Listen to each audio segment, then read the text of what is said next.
My mother and I were midway through an episode of Are You Afraid of the Dark when my father came staggering through the back door.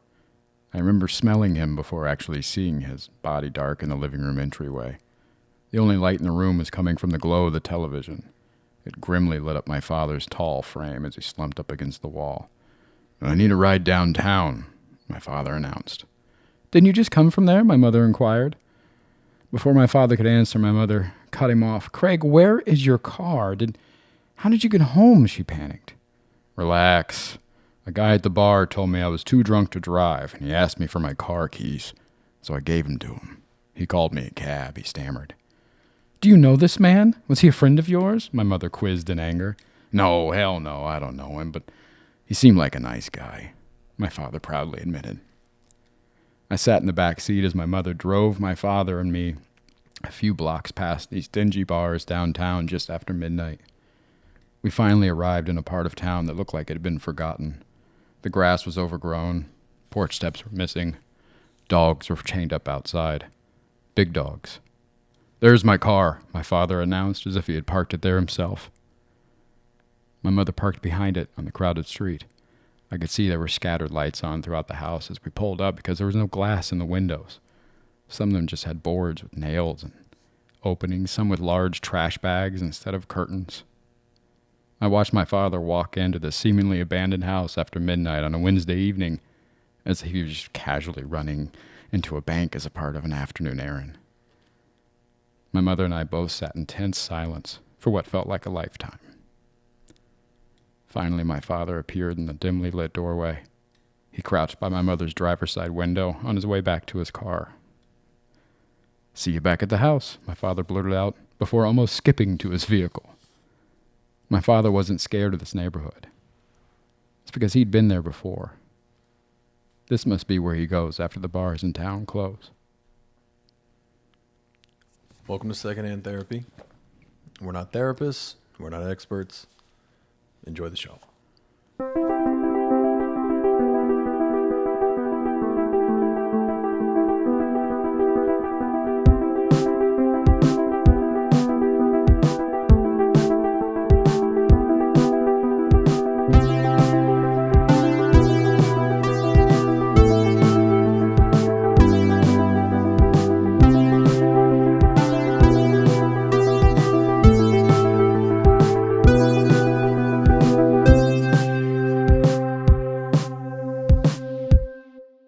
So I read that whole story to my therapist when she was asking about, like, "So tell me about your father." I was like, "Great. This is everything you need to know about my father?"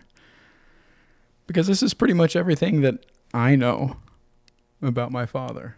Mm-hmm. And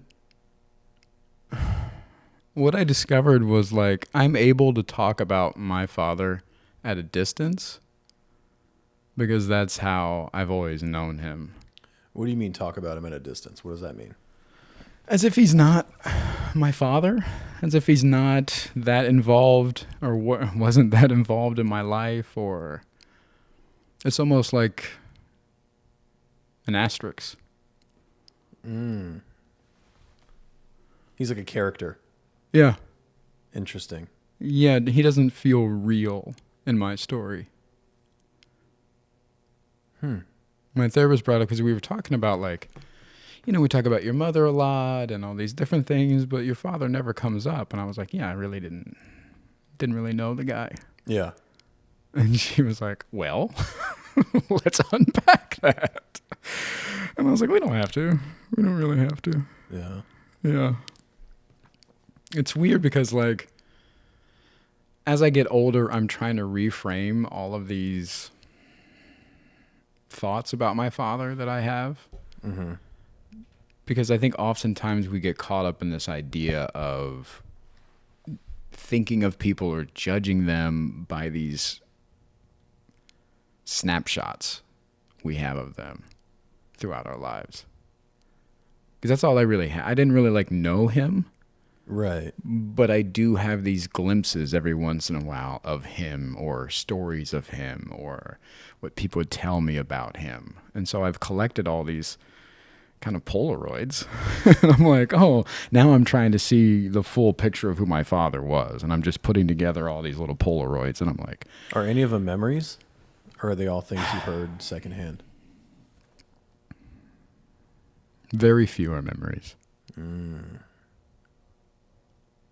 So even then, you probably aren't even able to accurately discern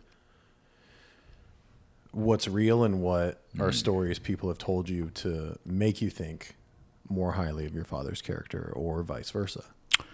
Yeah, my mother did a really good job of keeping things from me about him. When I don't think they ever like split up. Yeah. He was going back and forth between his ex-wife and the old family and my mother and me and this new life that he had. Right.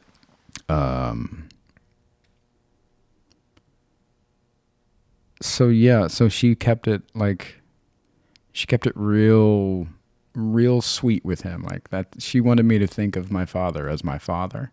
She Yeah. didn't want to damage that image of him. And so she didn't really shit talk him or tell me all the bad stuff. And then as I got older, she would just occasionally let something slip out, but Right. never really explain herself. Like one of the famous ones I remember is we were driving home from my aunt's house on Thanksgiving. We're passing through the small town, and she just points out the window and she goes, "Well, that was the prison your father was in." And I was like, "Huh? What now?" Like it was an old college he went to. Yeah. She's like, "Yeah, that's the prison your dad was in." I was like, "What was he in prison for?" And she's like, "Oh, never mind." Did you ever find out? Yeah. What was he in prison for? You really want to know? Yeah. Selling drugs by a school. Specifically by a school. Yeah, not to children, Right. but just like in that neighborhood. That'll get you 5 to 10. Yeah. I mean, that makes sense. Yeah. That's the other thing is like, as you get older, you start to obviously have more empathy for others Yeah. because you see how hard life really is, especially when you're out on your own for the first time. Yeah. You gain life experience. You start to look at, oh, this is like when you look back when you were a kid and you would look at adults and like you always thought they didn't know what they're doing, but you're like, they're grown up. Yeah. And then you're like, oh, no, they didn't know what they were doing. Yeah, this is why all. Dad yelled at me about having the hall lights on and stuff Yeah. like that. You're like, oh, the electric bill is fucking Yeah. $300. Like, what the fuck? Yeah, exactly. Yeah. So, and the more of those experiences that you have, the more empathy you have for your parents and all these things. And that's kind of where I'm at is it's a two-parter, stepping away from these snapshots and trying to not judge him just from these glimpses that I have of him. Mm-hmm. And then also having empathy for my father's story and him, because nobody's born and goes, you know what, I'm going to be a fuck up. I'm just going to fuck my life up and I don't really care about others and I'm just going to do a bunch of pills. And like, nobody's waking up like that. That's a process. Something's happened. Yeah. And the older you get, you go, oh, you start to trace it back and you go, what happened? Why was he like this? And that's more the side that I'm on now, is having empathy for my father's story, his journey, his failures, his achievements, looking at him as a whole instead of, again, like these little glimpses. And that's tough. Changing the narrative of your father or anybody in your life that you've written off as or that people have written off as like, oh, that guy's bad news, or this person's all this. And you're like, okay. And then as you start to peel back the layers, you go, wait a minute. Is this person really as bad as people say they are? So are you trying to figure out the truth, or are you trying to change the narrative so you can think of your father in a better light? I think they go hand in hand. I think as I discover more about him, I start to see he's not as bad as what I was told or had thought of him. How are you discovering things about him? Because everybody's dead. Yeah. How are you learning these things? A lot of it is through therapy and through talking about my childhood and things like that and putting pieces together. Using your current lens. Yeah. Yeah. Because again, being young and being without therapy and all that stuff, you don't really look at things the same way. Yeah. You don't know how. It's nothing against you. You just don't know how to do it. Yeah. So like, for instance, like my father was hooked on pills for a while. And then when I start to trace back his story, well, how did he get on pills? Oh, he was in a car accident. He was driving truck. He's driving semi-truck for a while. Somebody T-boned him, and the doctor said he would never walk again. And so they started giving him pain pills. Well, it turns out this doctor had went to jail years later because he was over medicating his patients and operating as a drug dealer to people in my community. And he was starting to sell these pain pills to people outside of his office. And he was the first person to put my father on medication like that, which got my father hooked on these pain pills, which he couldn't get off of, which started his addiction with that, which eventually would kill him. So the idea, the narrative of like, oh, your dad's on fucking pills or your dad can't get his shit together. Yeah, he was addicted because he was in a car accident and a doctor had overprescribed him pills. So is my dad a fuck up? Or did he get lost along the way and kind of scooped up in this fucked up situation? And that's when I'm peeling back the layers on and going, okay, maybe your dad wasn't this fucking junkie, quote unquote, or whatever you want to say. Like, that's not my father's story. You're not going to have an answer to this because it's a complete hypothetical, Yeah. but this is where my brain's at. Do you think it's easier to do this reframing and redefining your father's story because he's dead? I'm so glad you asked me this. Because my thought is, if he was still alive Mm-hmm. and never got clean and he was still doing all of those things, do you still think you'd be able to have the empathy you have? If he still was the guy you inaccurately thought he was? As a grown man, do you think you would be able to give him that empathy and forgiveness? Yes. I think it would actually be easier because I would actually be able to get it directly from the source. Yeah. I'm glad that you asked me that because I was thinking about how this relates to your father. And I don't know. the What I ask? the situation at hand with you. And I look at your situation as you're very lucky because there's still time. You still have time left. Whether you want to hear that or not, or whether you want to accept that or whether it happens or not. Yeah. These are all whatever. But you have the gift of time. I don't have that. Yeah. And I wish I did. I really do. I'm going to say something fucked up. Mm-hmm.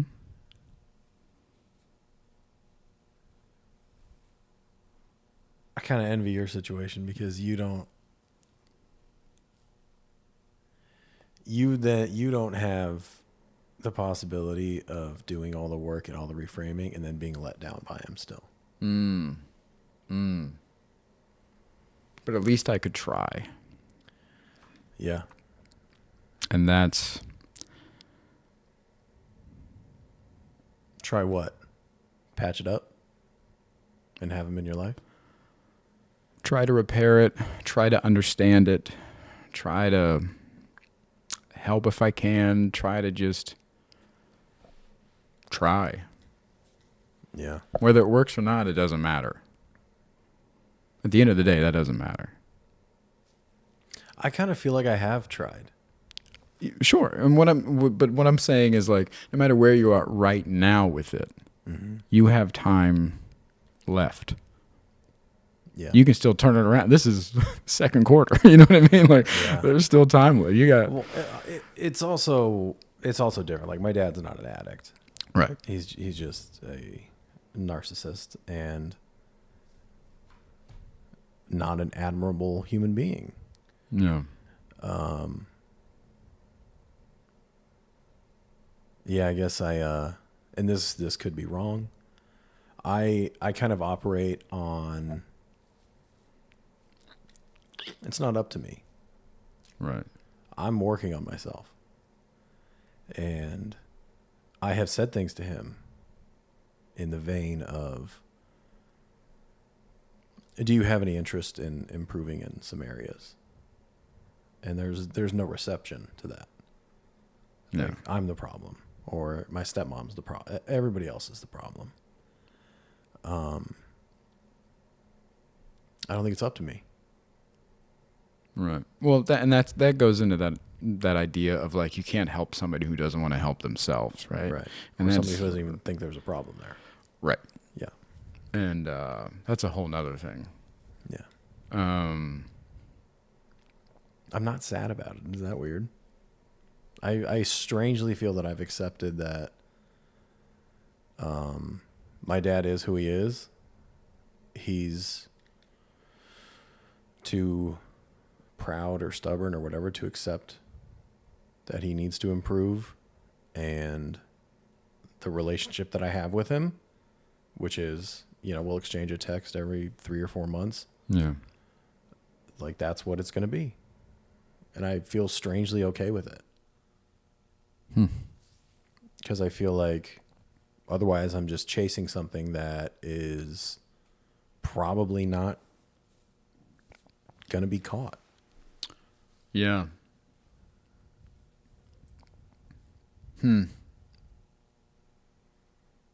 So even when you look at it through different lenses of empathy or forgiveness or any of these things, still at a standstill, huh? I do understand that he has done the best he can, or the best he's willing to do. I don't know which it is. I don't know if there's a difference. But I think it would be a bigger problem if I was not okay with what our relationship is now. If I really had a strong desire for there to be more and he wasn't able or wasn't willing, then I think there would be more contention within me. But yeah, this is what he can give or is willing to give, and Yeah. I'm okay with that because I don't think I need more from him. He's not going to change. Right. And when we do get to, I haven't seen him since before the pandemic. I haven't spoken to him since before the pandemic. Like he will never pick up a phone and call. Right. He'll send a text. Hey, thinking about you. Hope you're good. My sister had a kid. My niece is 3.5 years old. He went out to Arizona when she was born. Since then, has not called once, has not FaceTimed once. He'll send a text. Hope you're doing well. He'll transfer, he'll Zelle transfer $100. Give this to, for her birthday. That's it. That's what he's willing to do. He thinks he's the world's best grandfather doing that. Yeah. What can I do? All I can do is accept that that's who he is, and I'm okay with it. I wish he was a better grandfather to my niece. I wish he was a better father to my sister and I, but he's not. Yeah. I do understand though that after he dies, it might be a weird, be a weird thing. I really, yeah, I do think about that. Am I going to wish I had done more or tried something different? But again, the effort has to be from both people. Absolutely. Yeah. And I just don't think he has it in him or has interest in it. I don't think he thinks there's a problem. Do you think that door is shut forever? On my end? Yeah. No.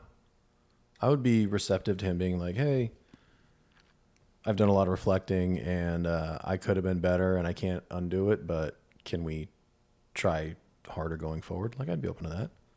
He would never do that. That's great news because your father is here with us today. Come on in. Oh, dude, is there a casino out back? What's he doing here? No, that's great. I was curious about that. If you had written it off forever, or if there was ever an option for No. repair. Why do that? Yeah. You know? Are you like that in general with people that? I delete the text thread. I know. I know. I delete the contact. Do you delete the person out of your life? That's the question. Certain people I do. Yeah. Because there are certain people in your life and certain relationships where you do have to put it behind you. Yeah. And you do have to move on. I think it is debatable. I think a lot of people think that a lot of people have the fast and furious mentality that family is everything. Yeah. And there's nothing more important in life than family. And there are a lot of people that say, hey, family is what it is. Like, if they're not serving you, and like, get them out of your life. Mm-hmm. Like, there are people in both camps that are very firm about their beliefs. I don't know where I stand on that.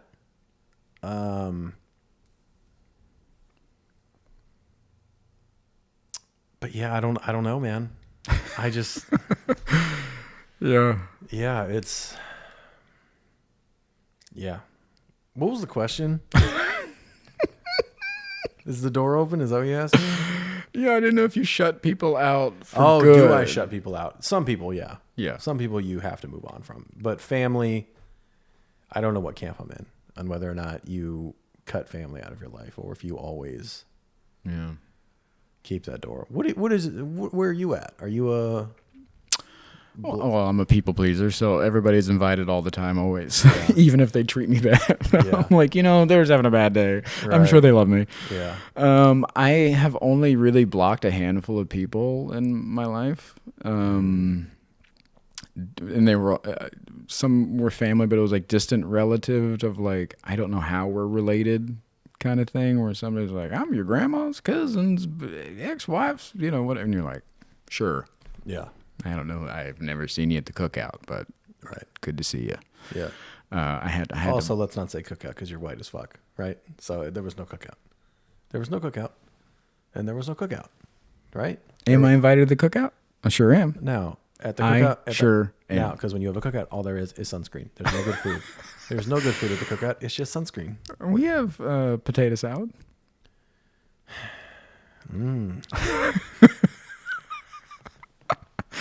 I had to cut. I had to cut somebody out of my life because they were like Facebook trolling me all the time. Yeah. Somebody you knew. Somebody, yes, a relative, one of these distant, where you're like, sure. But they were always saying like some really outrageous shit. Yeah. And the final debate or remark that we got into was that gay men couldn't have children because who's going to be the father? Both of them. Yeah, I'm like, you got two daddies. Hello. But like, she really couldn't wrap her mind around that. Like, gay men couldn't be a father figure. And I tried to hash that out, and she wasn't hearing it, and was very strict on the idea that like gay men aren't real men. As I sit here with pink fingernails. Yeah. I'm just like, what a dumb bitch. And I was like, oh, block forever? You've said enough ignorant shit that like... Who is that? Some kind of distant relative thing. And I was like, you know what? Yeah. You're out. That ain't worth it. You're out. Yeah. I don't need to keep having these conversations. Like, I've tried... That was, again, like after many of times of trying to like actually hold valid conversations with her about how to think differently or whatever. She's just not hearing it. So I was like, Yeah. oh, and you're gone. Yeah. Yeah. Over the gaze. Yeah, that was the final one. There was a bunch of other shit there. I was just like, you know what? Yeah. This is it. Yeah, eventually you it's are just who who you gives are. a fuck. Yeah, eventually it's just like, dude, Yeah. why do I care enough to keep trying to change you? Change your mind. Exactly. Yeah, that was it. It just keeps showing up. I'm like, oh, you again? Yeah. Oh, you again? Oh, well, why do I keep letting you in here? Yeah. You're out. You did the right thing. I feel like I did. I think you did. Yeah. Yeah. Speaking of daddies, back to my daddy. Speaking of daddies, we're back. We're back. Daddy got pink nails, and we're back. Happy New Year, everybody. Yeah. Can I acknowledge that my nails are painted because my niece painted them? Sure. If that makes you feel better, sure. This is not a thing other than my niece wanted to paint my nails. She painted them, I think, 5 times while I was home. Oh, that's great. But, yeah. I'm not going to take it off. My niece did it for me. You're like, I die in these nails. I'll die in these nails. Yeah. That's my girl. That's great. Yeah. It is jarring every time I look at my hands, though. Like, oh. So where we left off before the holiday break was this idea of my therapist telling me that there's a lot of similarities between my father and me, which threw me for a fucking loop, dude. Yeah. The hairline. It's about the hairline. Oh, Julio. Oh, Julio. I was in Texas a few weeks ago, and a buddy I grew up with, we were hanging out, and we were talking late at night, and we just had like some random lighting on in the kitchen, and we were in a pretty deep conversation, and he goes, I can't even fucking look at you, dude. He's like, you look just like your father right now. And I was like... Did he know your dad when he was alive? Yeah. And I go, Julio? And he goes, what? And I go, that was my father's nickname. And he goes, your dad's name is Julio? I go, yeah. And he goes, that's who you are from now on. You are Julio. Yeah. You're your little Julio, man. Yeah, so I thought that was interesting. But yeah, every once in a while, and a lot of time, for the longest time, I fought that idea, again, because of this narrative that I had of my father.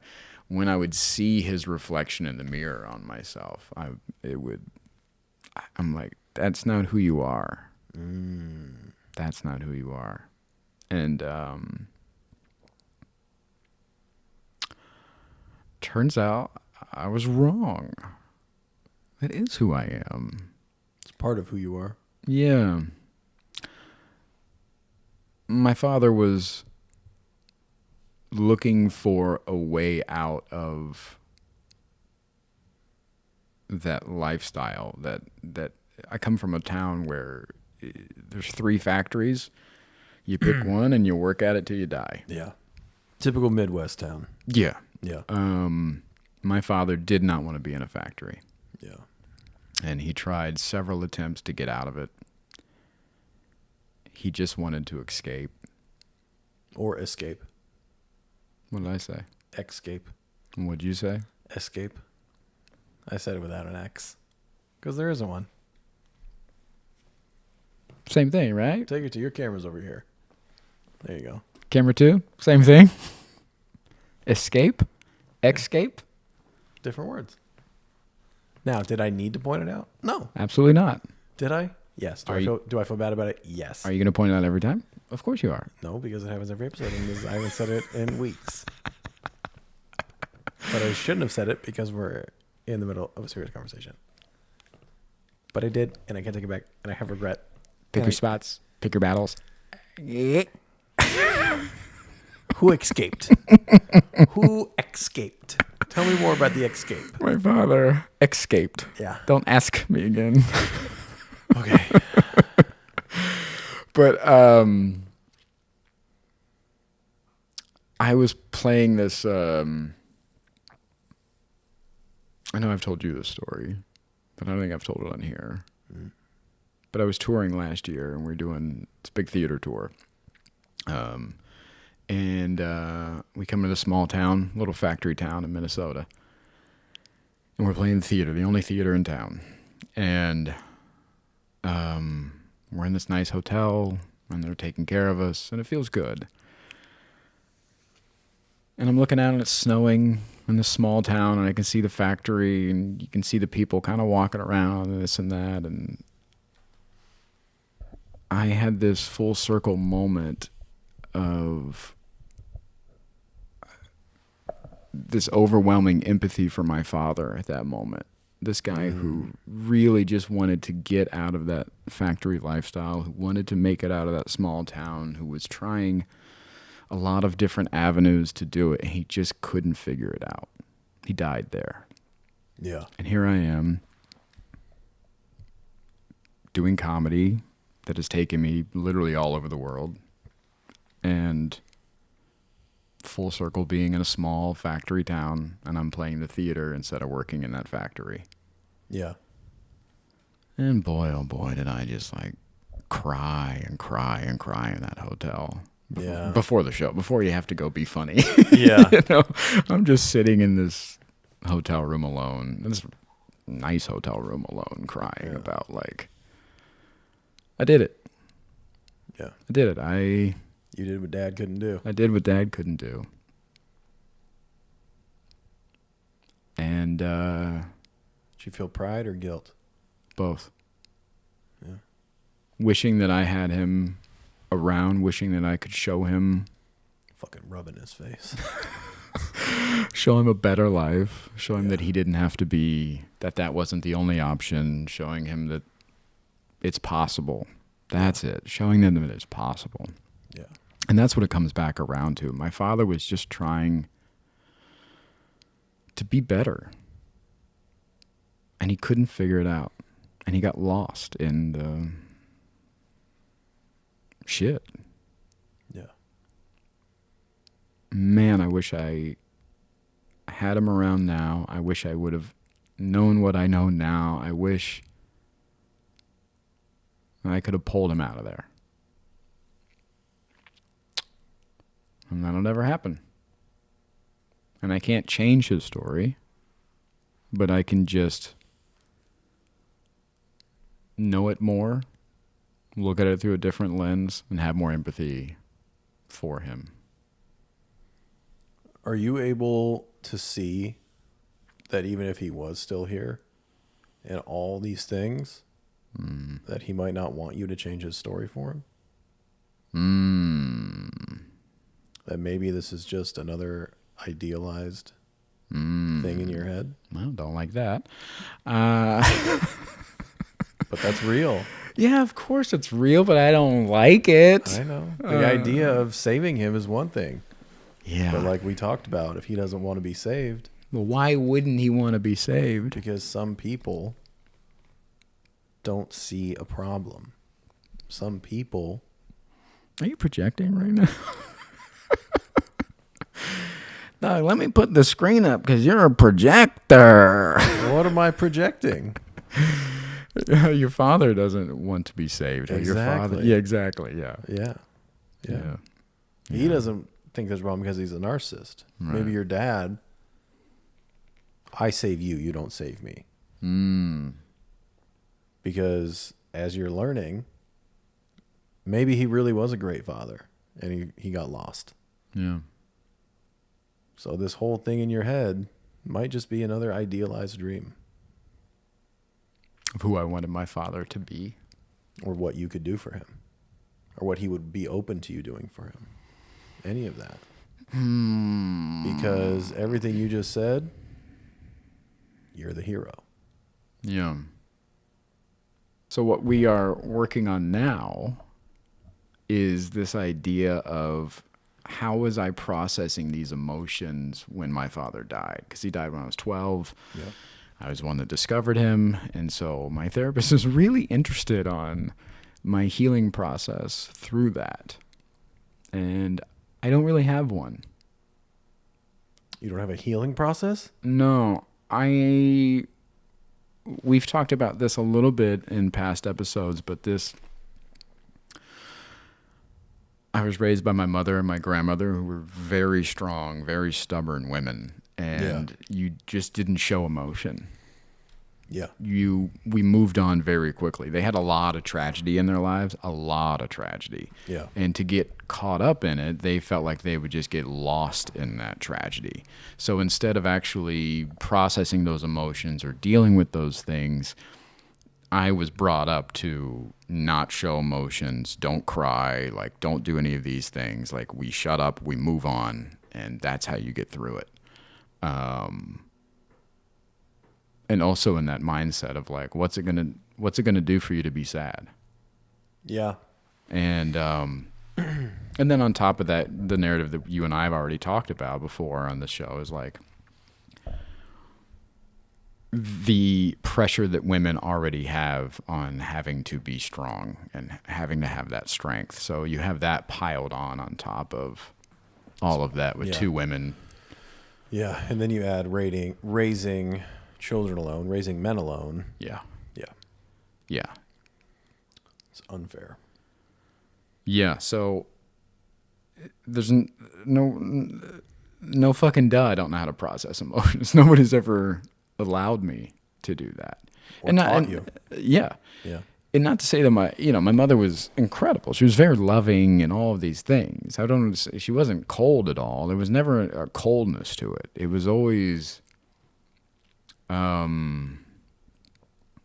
don't want to say a joyful thing, but we always found funny moments in those tragedies, and that's how we coped with things. So yeah, unpacking that was really interesting. She kept asking me how I was dealing with my father's death, and I was like, I don't know. My mom asked me if I wanted to see a guidance counselor, and I didn't. That's it? Yeah, and then I got into the Big Brother, Big Sister program and had a big brother for a little while, and he was great, but like there was no actual like therapy happening or processing anything. Never talked about it? Never really talked about it. And again, I think it kind of goes hand in hand with that distance that I had from my father. So it was like, oh, your father's dead. And it's like, yeah, but who was that guy? Yeah. So he's not going to be home every once in a while? Yeah. You know what I mean? Like it didn't strike me then as such a powerful blow because my father was so in and out of my life. Did your mom ever talk about it? No. Mm-mm. It's like he never existed after that. Yeah. Never shared memories, nothing. No. That's interesting. You just brought that up. No. And if I did, it was in those passing moments. Yeah. That's where your father, your father tried that one time, or things like that. Never dad's birthday, let's get a cake. No, none of that. Mm-mm. Interesting. Yeah. And you don't do anything for your dad's birthday now. Mm-mm. It's interesting you're bringing all that up. No. This is the show. Yeah. What are your thoughts? I have never thought about that aspect of it, that he just kind of disappeared after that. Yeah. He wasn't allowed to live on. Until you got curious. How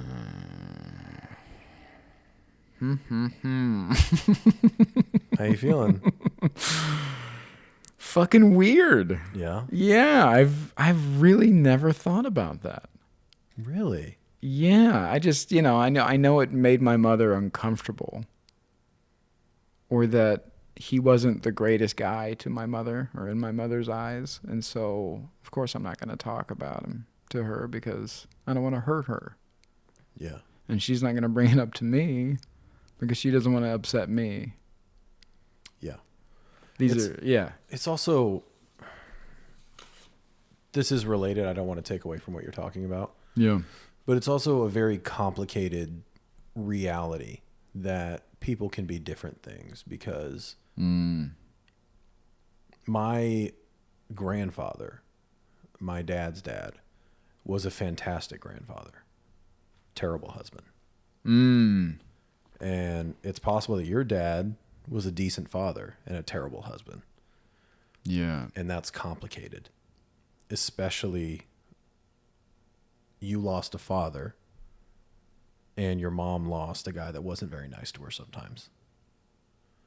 And those journeys of grief then have to exist together in the same house, in the same life. And that's a hard thing. That's a really hard thing. And the more we talk about your mom, she wouldn't know how to handle that. I wouldn't. You wouldn't. No, yeah. That's fucking impossible. Yeah. My therapist asked me too, she said, do you think your mother would have ever divorced your father if he would have lived longer? I was like, absolutely not. Really? Yeah. No shot? No shot. Mom was in it. Mom was loyal. Mom was just like hoping he'd come around. Yeah. That's that generation too. Yeah. Yeah. Yeah. My mother also really struggled with self-image, self-love, all of those things. So I think for her, another thing that she battled was like, if he leaves, who's going to love me? Right. He's the only one that will ever love me. And I think my mother struggled with that a lot. And just the way she would talk about herself. And yeah. And that was what made me so happy to see Wayne come into the picture after my father died. Yeah. Wayne made my mother feel so good about herself. Yeah. He was, always complimenting her and taking her out. Like, I got to see my mother, like, date. Yeah. Which I know can sound weird or whatever, but it was such a special thing that I didn't know was happening until I look back on it. And I'm like, man, I really got to see, I got a front row seat on watching my mother fall in love again. It's pretty cool. Yeah. And just seeing how happy she was after years of being so unhappy or so forgotten, all those things that go into that type of marriage. Yeah. Yeah.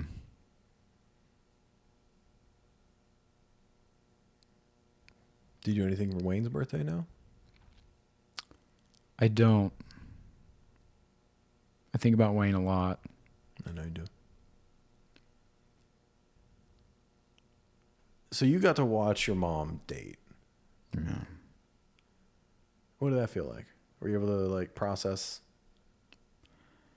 I was what that was in the time? Yeah, because we were allowed to process joy in those things. It was the tragedy that we weren't allowed to, right? Like, we weren't allowed to be sad. We weren't allowed to cry. Oh, my God, if you cried, get the fuck out of here, dude. Yeah. Like, it was shut up and move on. Yeah. And my therapist brought that up because, she's a therapist. And that's a good thing to talk about is, wait a minute, you weren't allowed to process emotions? Red flag. Yeah. I like how you laughed through that whole thing. Mm-hmm. She's a therapist, and that's what she... Red flag. It hurts. Yeah. But she said something to me that I did not know this was what it was. She brought up generational trauma. Okay. And I'd heard that phrase before, obviously, but I thought it was like a big idea, like generational trauma. Like that seems so big. But really what it is these little things that your family is passing down to you generation to generation. Like my grandmother being so cold and so strict meant that my mother wasn't allowed to be show these emotions and do these things. So she was a little more open, but still cold and strict because she was afraid of how grandma would look at her. And so now I don't want to upset my mother and she doesn't want to upset me. And so now I have to have a little bit of that restraint when it comes to emotions and stuff like that because it's traced back. I didn't know that those like little things were generational trauma. I had no fucking idea. I always looked at it as like this big idea of like had been handed down for years and years. This is why we don't do this. And you're like, okay. Did you know that? No. You were looking at me like, yeah, no shit. No, I'm trying to wrap my head around. Like, it's like the snowballing effect. Mm-hmm. Yeah, that's interesting. Well, that sucks. Yeah. Super tight. So it's easy to pinpoint the big things. Right. You can spot those. Now we got a fucking needle in the haystack, this motherfucker. Mm-hmm. I don't wanna. Yeah. Cool. When is enough though? You know? Trauma or... Just things to fix. Oh, God. When is enough? Dude, this... That is the good and bad of working on yourself, right? It's like doing home repair. First off, don't ask me a question and end it with right. Because why don't you just... I'll fucking tell you if right or wrong. You bitch. Go ahead. I look at it like a home repair when you're like... Right? You're like, we should paint the kitchen. Yeah. You're like, well, then we got to do the floors. Well, if we do the kitchen floors, we got to get a new carpet in the living room. Yeah. Well, if we do that, then we get... It's just like... Just buy a new house, man. Wouldn't it be easier just to buy a new house? Wouldn't it be easier to just burn this motherfucker right down? Collect the insurance. Start over.